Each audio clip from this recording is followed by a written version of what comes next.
Broadcasting to you from somewhere deep in the heart of Texas. Once again, it's me, Annie. Hi. I'm fixing to do a sound check right quick because, my sound hasn't been the best lately. Give me a second. Let me check it out.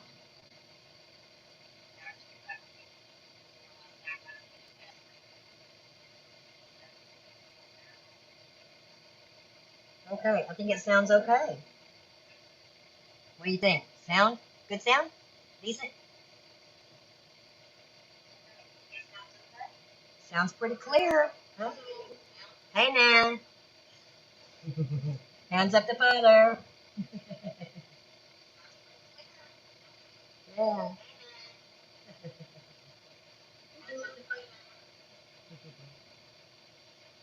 I'm on delay or something. I don't know.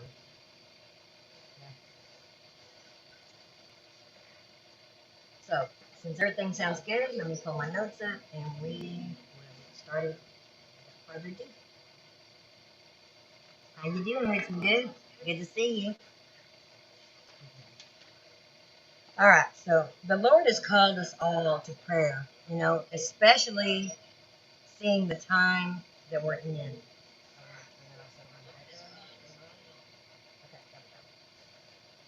So with fear, and deception and war increasing, around the whole world, basically.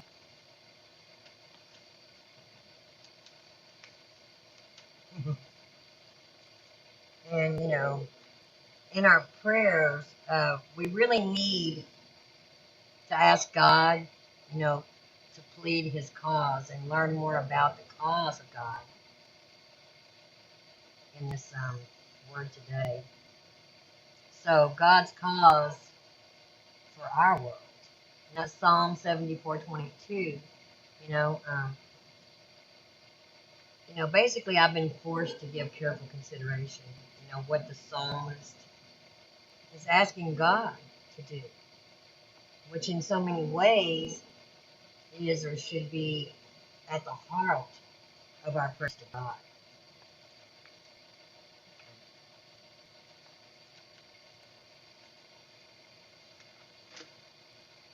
So, in Psalm 74:22, arise, O God, plead your own cause.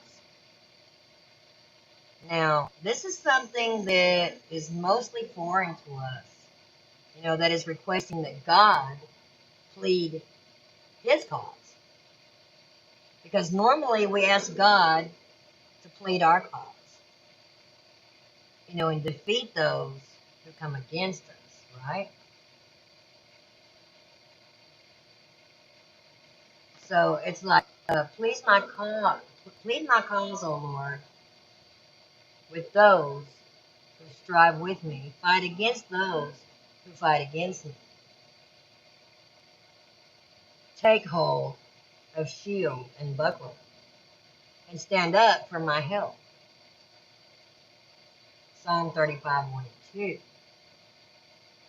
So it says, this is Psalm 43:1 here. It says, vindicate me, O God, and plead my cause against an ungodly nation. O deliver me from the deceitful and unjust man. Well, we have a lot of them right now, don't we? Yeah. So, get my keyboard in the way. Damn it. My keyboard anyway.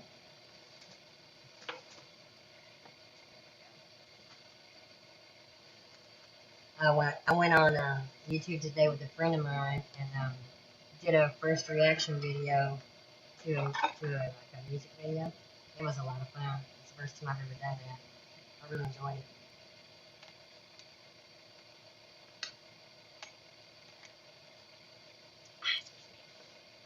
I usually don't do this on camera, but hey, everybody takes a drink of water. Excuse me. Okay.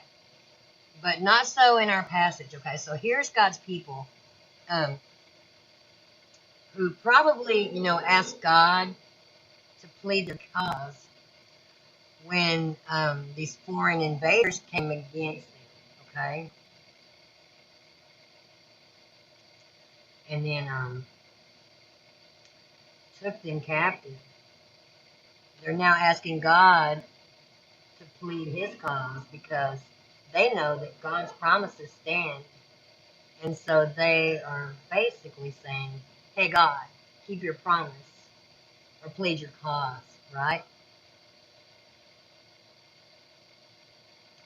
So at the basically at the end of time, together I will clarify what this looks like. Okay.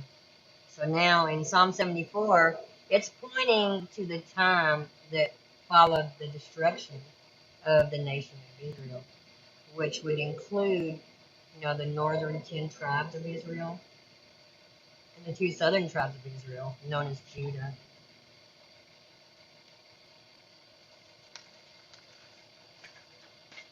Assyria, conquered the northern kingdom in 722 BC, and Babylon conquered the southern kingdom during the years 605 to 587 BC. And the people were taken captive into foreign lands. And at the end of 587 BC, the temple in Jerusalem was destroyed. That's in 2 Kings 25, 8 through 12. Now, with the center of their religious life gone, and the people, they feel cut off and separated from God. And worse than that, the years of captivity led them to doubt God's faithfulness. Yeah. But, the faithlessness was not on God's part, but rather it was on the people's part. They were the ones who disobeyed God's law and continued to rebel, against Him. But even so, God's promise has been and will always be His cause no matter what we do. I had a bug flying in my face, sorry. So, if we're faithless, He remains faithful. He cannot deny Himself. 2 Timothy 2:13. Now, hence the psalmist cried for God to arise and for Him to plead, that is to defend His cause, right? And this is the psalmist's prayer of Psalm 74. I put my notes on paper today, so just bear with me.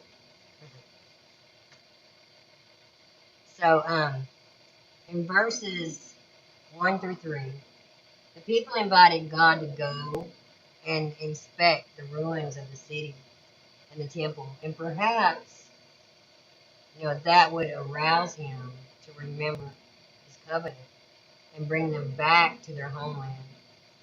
And this is no different for us as we ask God to revive us. And that is, the people, revive, once again. Because, as we so eagerly point out, that evil is flourishing. So in verses 4 through 9, the psalmist describes the enemy's defilement of the temple as they set up banners to their gods and destroyed the temple, eradicating any hint of God. Plus, they removed all of God's prophecies. Excuse me, God's prophets. Not prophecies, prophets. I couldn't read my writing there. So, and then in verses 10 through 23, it is a call to act against those atrocities and silence those who dishonor His name. And he points out how powerful God is and that nothing can stop Him, okay? So, therefore, the plea for God to defend His cause and rescue His people. And so, we get to our verse, arise, O God, plead your own cause, Psalm 74:22. Now, I'd first like to take, a look at two words that are in this passage. To arise. To arise is a call to battle. Okay? So the psalmist is basically calling on God to go to battle for them. And that is to go to battle for his people, which is, at its heart, God's cause. And it's as seen in the psalm, as he says in the first few verses. The sheep of your pasture, your congregation, and tribe of your inheritance. So the reality is that the battle, while we join in, is really God's battle. And he calls for us to move forward and to take possession of what he has already gained. So to King Jehoshaphat, concerning the upcoming battle against Moab and Ammon, whose army was so much greater than Judah's, the Lord said, "Do not be afraid, nor dismayed, because of this great multitude. For the battle is not yours, but God's." 2 Chronicles 20, verse 15. So in the end, the enemy fought against themselves, and Israel just waltzed on in afterwards and picked up, the loot. And it says that it took them 3 days to do so. So we see this same thing throughout scriptures. That is, the battle is utterly God's, for the enemy isn't coming against us as much as he's coming against God. Oh, yeah.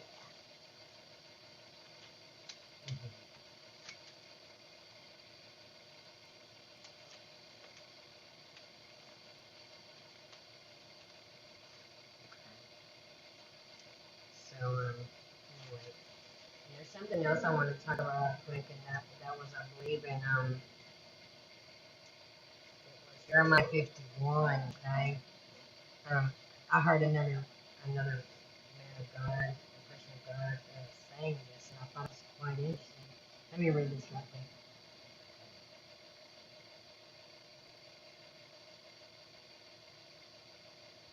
Oh, good. I'm so glad the sound is good today, because you know how many times it's just really super crappy, and there's nothing I can do about it. Yeah.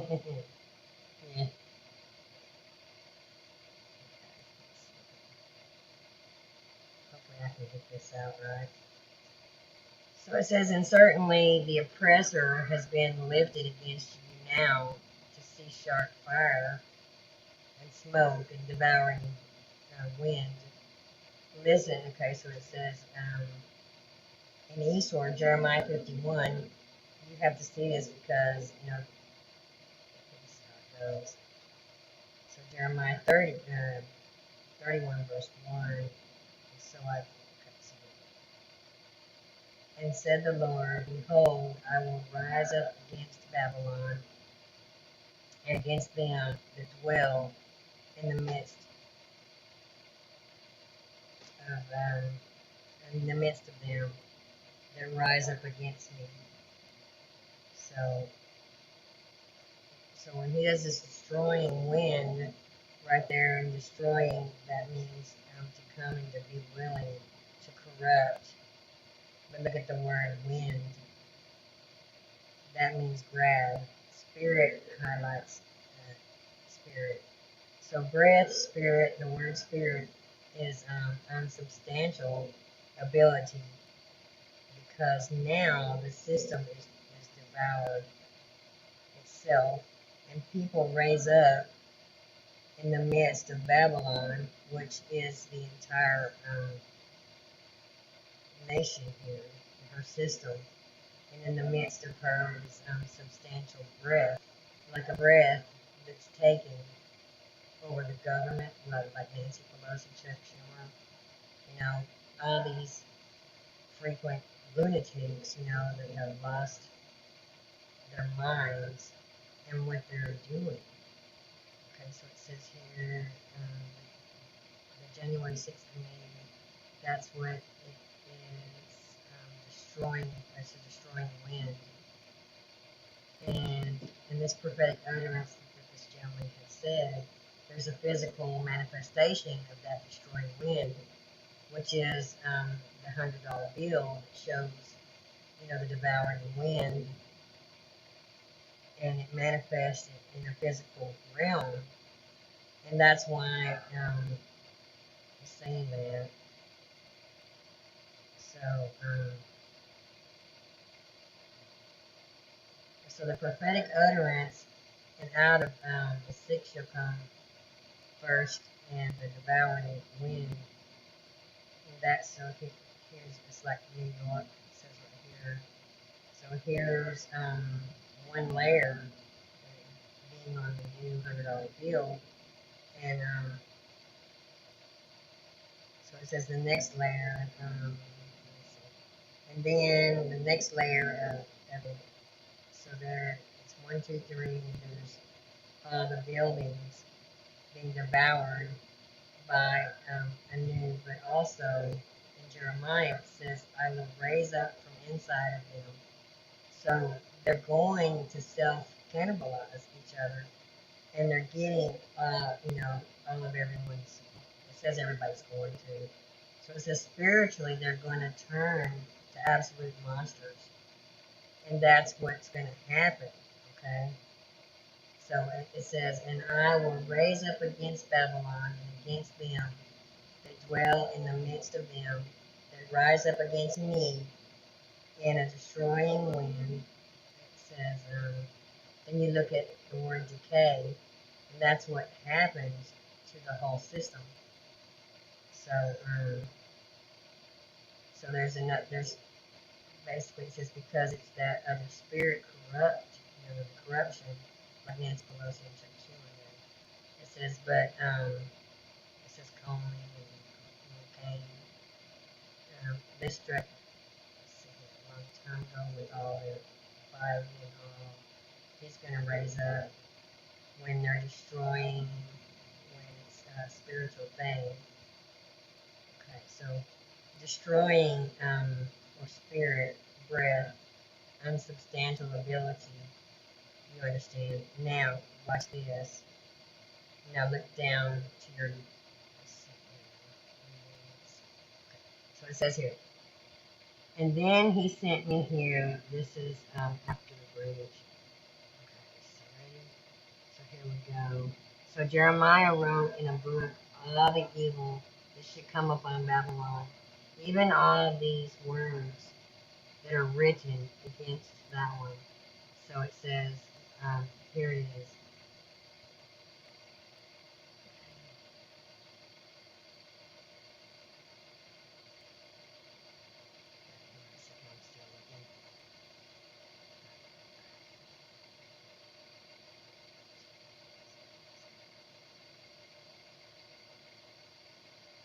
Then not shall remain neither man nor but that it shall be just that forever.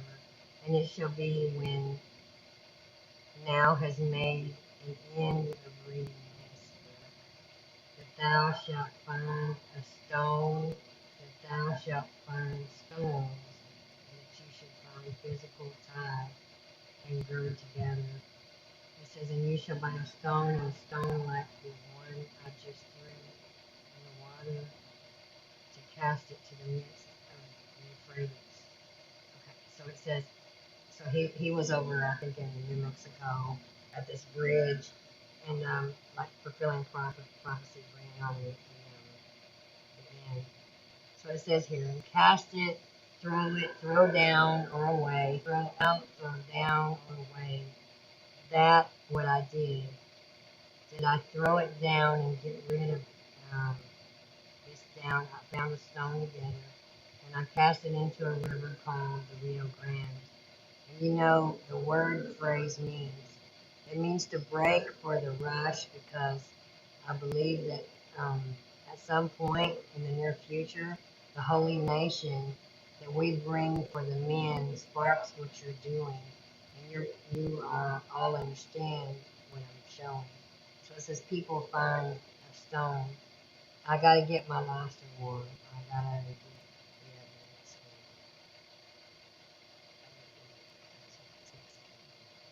That's not possible. So ignore what I just read. Okay. So here's the horn. It says, "Remember, hope before the bridge. Do you? I know that when I fly over that bridge, something's gonna happen. And I don't know my watch. Okay, backyard right there. I had no idea. Hang on.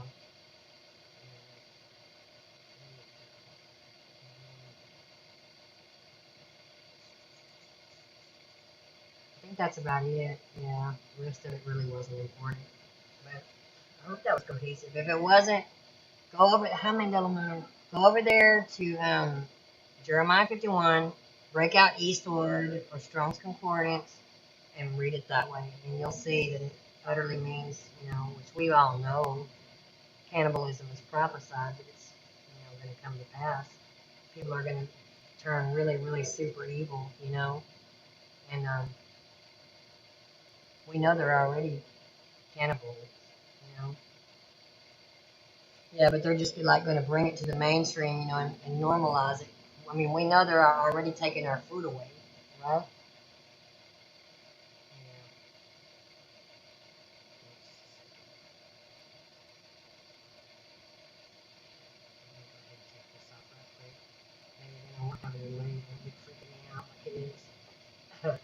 It's really messing me because of that delay.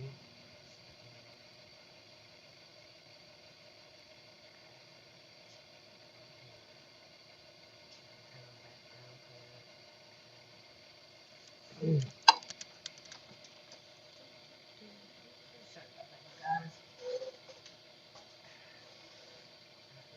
I don't know if I told you, Roots, but I went to bury my mama, and I found out at the funeral that 7 months ago my Aunt Margaret died, and nobody even told me that she had passed away, and that's my mama's baby sister. So here I was mourning my Aunt Margaret and my mother, and then I got home from the funeral. The funeral was Wednesday, and we got back home on Wednesday evening. And yesterday, my neighbor came down the street, our friends, and his wife died from cancer. Yeah. So I mean, people are just dropping like flies. They are dropping like flies all around me. I don't know about you guys if y'all really lost that many people or anything, but I mean, last year I lost 15 people, and so far this year I've lost five. But of course, my mother took that stupid vaccine, and my father did too last year. Now my siblings and okay, my brother and his wife and two children did not take it. My sister and her husband and daughter did not take it. Myself, my husband, and two of my children did not take it. But one of them did. My daughter who's a nurse and she's fine so far. I think she probably got the placebo. She's in the medical field. It's just my opinion. Doesn't mean much. Hopefully I don't get a strike for saying all this. But my daughter-in-law, who's also a nurse, she took it and she also gave it to two of my grandchildren.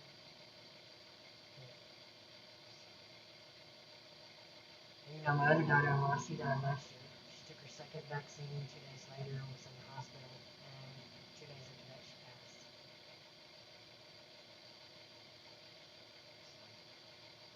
So, it is what it is.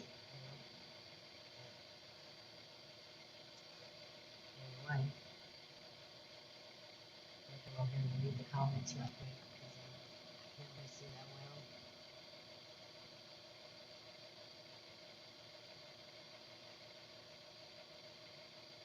Alright, see what y'all got to say. Hello, so good to see you. Every time I think about you, you come in.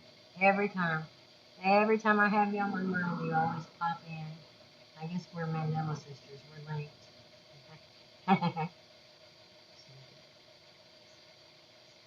My hands, yeah, they're pretty swollen. Yeah. I'm really swollen today. My hands and my feet are just huge.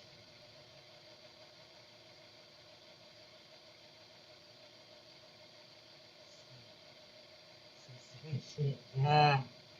Okay. Well, you know what?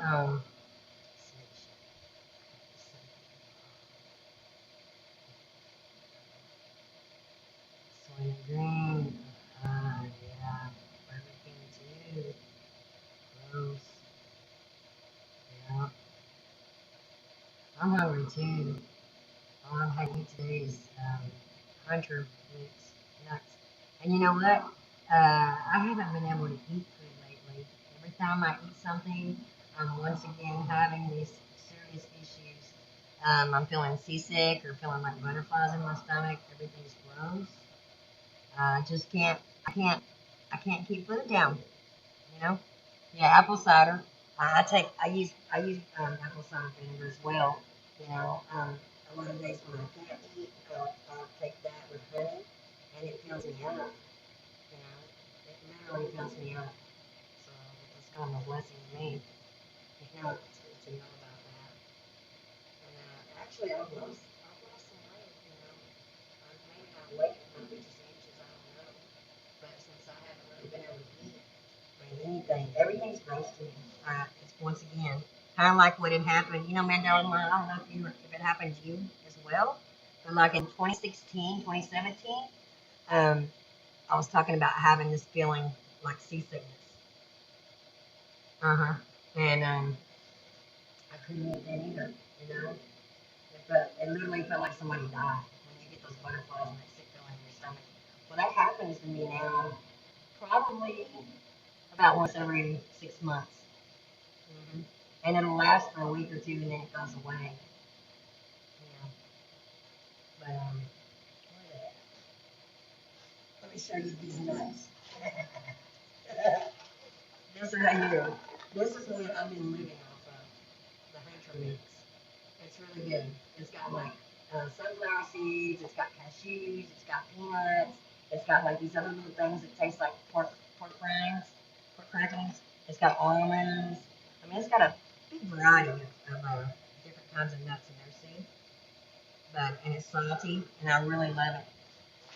Yeah, yeah. This is what's been sustaining me. This right here, and like smoothies. I can make smoothies and they don't make me sick. I get like canned peaches or canned pears or bananas and milk. You know, that's what I've been getting by on. And for some odd reason, um, I don't know what it is, if it's fiber or what, but my stomach's been strong. My appetite's gone away to nothing. It's just nothing. I mean, I can take a few bites of anything when I don't feel sick, and I'm full. I'm good. It might be nice. Maybe I can get skinny out of all this. Yeah, I used to be skinny when I was young. Yeah. And then the older I got, the more weight I gained. I mean, like I gained like 5 or 10 pounds a year on the regular.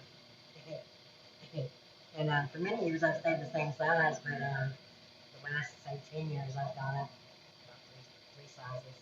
But you know what? Hey, I watched my weight and my figure my whole life with my husband, and I feel like it's my turn to enjoy life.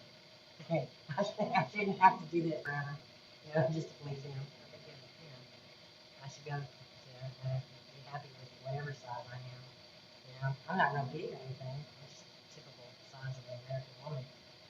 I'm not skinny. I'm not fat, but I'd like to be skinny again. Hey, wouldn't we all? I don't know. But anyway, yeah, there's been some other weird stuff going on, with the body changes. I feel like it has something to do with Earth's magnetic poles, the electromagnetism of the Earth, the Schumann resonance, the magnet that we have on our chest, which grounds us to the Earth. I've heard some people speak on that, and they said that when you start feeling that motion sickness, you should concentrate um, on, like when you stand outside barefooted, you're standing on hollow ground. You ever heard that? I'm sure you have. But concentrate on grounding yourself, with the earth and the earth's magnet, our magnet. And I don't know. That's what I've heard though. Don't freak out, don't freeze up, don't get upset. You have to learn to relax whenever you feel that way because some type of change is happening. But I can tell you that a prophetic man of God who also works for the government and has for many years, um, actually came forth and spilled the tea. He literally said that he's not lying. This is a man who I've listened to for about 10 years now, speak on things, and they all come to pass.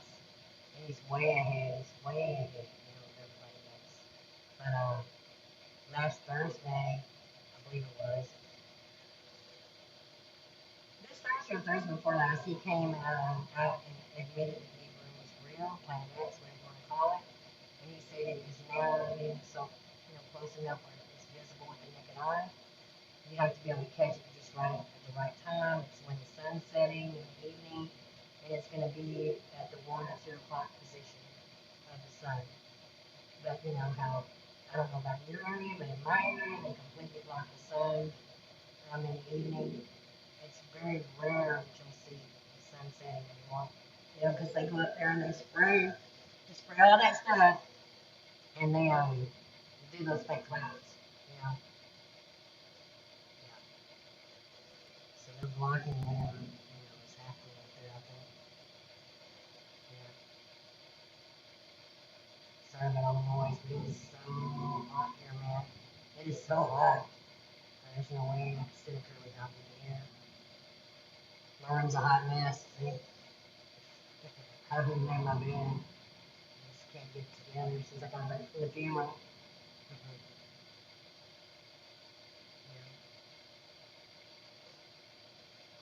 Oh, goodness gracious. Just, oh, love you back, girl. Love you back, Mandela. I'm so glad to see you're still around with us. Have you seen Preliminal? I haven't seen Patrick in a while, and I was just wondering if he's doing okay. I miss him. I haven't seen Patrick, I haven't seen Kevin, I haven't seen Eamon, I haven't seen Candy Cupcakes. There's a lot of people that I used to see on a regular basis, and I haven't seen any of these people. I mean, I think Eamon left he made a video, I think a couple weeks ago. So I know Eamon and his family are okay. Yeah. Too late to warn us now. You got that right.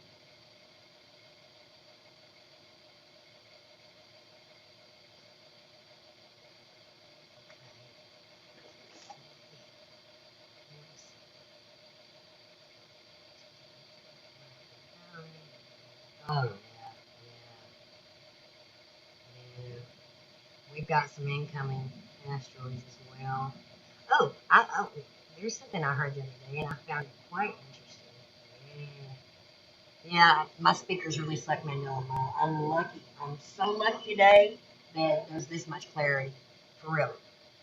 So lucky. A lot of people missing. Yeah. Mm. Yeah, we did. Okay, so check this out. You know how we've been taught our whole lives that these craters here on the Earth are from asteroid impact or meteor impact, right? Well, somebody had this theory the other day, and I don't know if it was given straight from God or if it was just a theory. I don't remember. So I'm not going to lie, I don't want to stress the truth about it. But check this out. Just imagine all those huge craters in the earth, and they're trying to say, okay, they're from meteors or asteroids.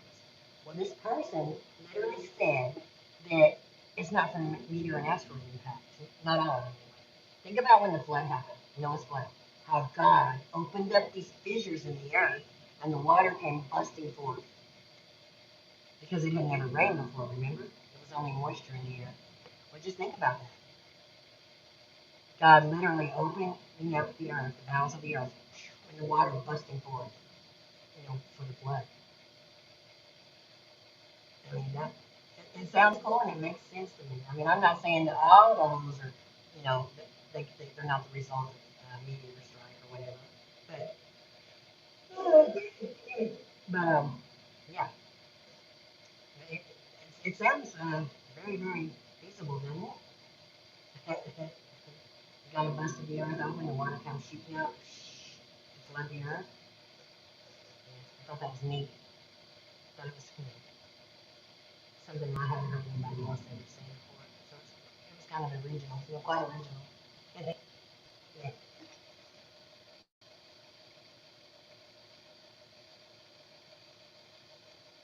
from the last Planet X event, right? Right. Well, doesn't it say that the first the first destruction was water, right? And the last one would be wind, fire, and water. I mean, I know I think a third or fourth of the earth will be destroyed by fire, but I think it's a triple threat for us this last. Um, I could be wrong. I have to go back and look again. Some kind of brain deal. I haven't had any rest yet. A friend of mine invited me this morning to do a reaction video with him on somebody's music video, and I didn't want to be rude and say no, so I haven't gone to bed yet. Yeah, I'm pretty wore out, man. I'm about ready to go get to bed. This is way past my bedtime. My bedtime's like 6, 7 in the morning. Yeah, here I sit. I've been busy all day. Yeah, I'm still wore out from that long trip, because we had to travel like 6 hours, 5.5, 6 hours to go bury my mother. We went the day before and spent the night in the hotel with my daughter and my son and my granddaughter and my husband and I. We all went. So yeah. I get motion sickness, travel sickness now. I didn't used to get sick like that when I traveled, but now that I'm older, oh man, I hate traveling. It just makes me sick. Of course, I told you I've already been feeling sick to my stomach anyway. But yeah. Anyway, I appreciate you stopping by. It makes me good too. Love you guys, and I'm still here and kicking. Yeah, I'll be back tomorrow. Now I took about 2 weeks off, when my mom died, because she died on May 30th, and we didn't bury her until the 7th of June. Yeah, so I mourned her for a whole week while I was ready for her to go in the ground. I was ready to bury her. But I'm glad. I'm glad she's not here to suffer anymore. Like I always say, I'm not glad my mother's passed, but I'm just saying she's had a hard life. She's suffered for a long time, and she's free. She's the lucky one. She's not here anymore on this hell. I'll be glad to join her. Hopefully soon. I'll be glad to join her really soon. The sooner the better. All right. Anyway, all right. Love you lots, and maybe I'll go over and visit Dan tonight if he still does the Saturday show. It's been a while since I went over there. See what's up. So if you're over there, I'll catch you over there, sister girl. And I hope you're doing well. I hope everything's good in your life. Hang on. It's about something.